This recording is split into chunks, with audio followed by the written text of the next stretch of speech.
think the one thing which is very clear is that over 3 months, you saw what I call a marked clear improvement. I mean, we saw our RevPAR, which is the revenue that we've got per available room, grow by 25 points. Granted that you come from a number which was a minus 90% to a number which is more like a minus 65%. So still very negative, but it proves that as soon as you can get some control around, the opening of the frontiers and control around something which is very difficult to control, the coronavirus crisis, you have a rebound which goes at a very speedy pace. So, nobody can predict the future. I think that what we experienced over Q2 was a reduction in revenue of 90%. And if I go and look at the trend that we've been experiencing, that's why we say that this crisis is behind us. Sir, Jeffrey sitting next to me, you, and most of the business people I know, I'm chatting to them like this. I'm on conference call, I'm on Skype, I'm on Zoom, I'm on Talk. So no one I know is flying, and hence they're not staying in your lovely hotels around the world. That is still a big problem, isn't it?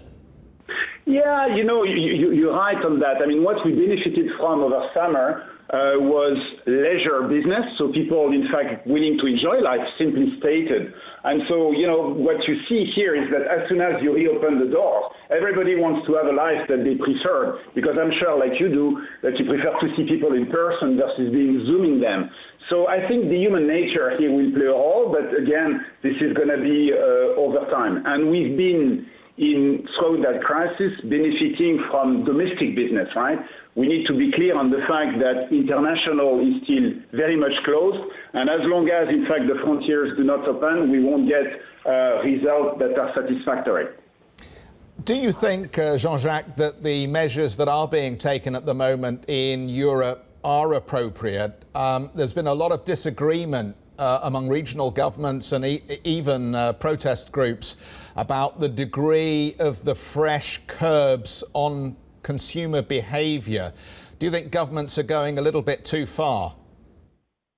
Yeah, it's a difficult question that you're asking, obviously, because it encompasses a series of different situations. But the one thing that I would say would be very welcome for people like us would be consistency of the measures. Because what you've seen over time is that from one week to the other one, it's not the same population that suddenly are the culprit for the increase of the coronavirus cases.